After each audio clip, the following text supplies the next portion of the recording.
So this part is called Regional Sharing on Climate, Local Solutions for Global Lessons. So I'll be speaking on behalf of youths in Hong Kong as the founding member of the Hong Kong Youth for Climate Action. Later on, we'll also be having representatives from different regions across South Asia. So my name is Natalie Chung, and I'm currently studying an MPhil in Environmental Change and Management at University of Oxford. This is also because I was inspired by polar explorers when I was in primary 5, which was around the age of Lance, who was sharing just now. And then I began to be very interested in climate issue and hoping to contribute to play a part in the climate action. Then I progressed into studying geography in university and now doing my master's degree, hoping to gain more scientific knowledge on how to solve these climate crises. So we are all aware that climate change poses both local and global impacts.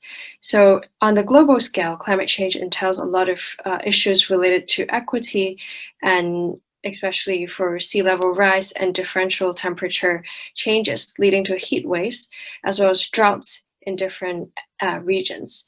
While in Hong Kong, we can see that in 2018, actually, there was a super strong typhoon Mangkhut, which smashes through Hong Kong, leading to some electricity outage, storm surges.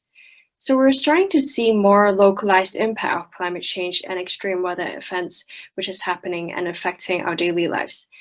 I guess this has brought our attention to the severity of climate change and also thinking of just transition and adaptation of Hong Kong community to climate change.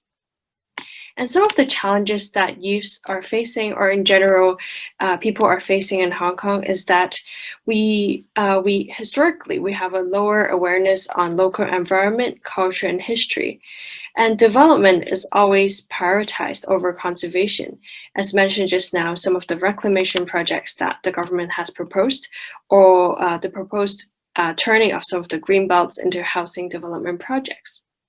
And another issue is overconsumption, as highlighted by Mr. Chung earlier in the opening speech. And there's a wasteful culture and fast fashion. Our landfills are going to be saturated soon. And there are also a lot of high emission leisure activities and entertainment, such as flying abroad or buying things or going for movies. And these are issues that Hong Kong are facing in general. So as part of the action to combat these challenges, I have co-founded the Hong Kong Youth for Climate Action as the first youth network to join together our collective effort as a platform to raise youth voice and also to inspire original insights on climate issue that matter most to us. And our mission is to mobilize Hong Kong youth to take active climate action in achieving the Paris Achievement Goals. As our chapter of HKYCA has only been founded for 2 months since June 2020. And the most recent event we've organized was organizing Youth Voices for Climate Action. It was an online webinar and launch event.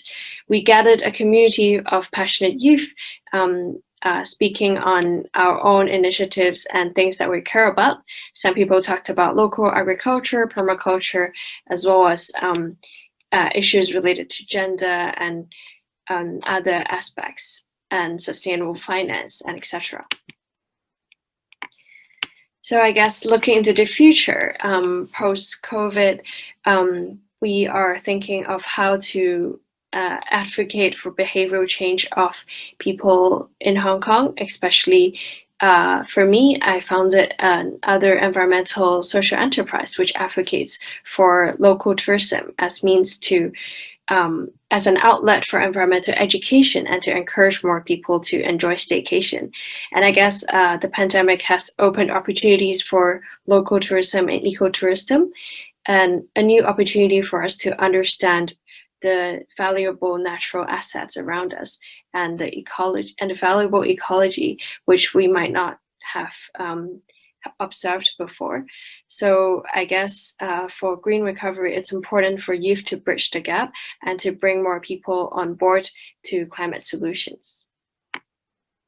Yeah, so this is the Instagram, LinkedIn, and Facebook handles for Hong Kong Youth for Climate Action. So feel free to follow us.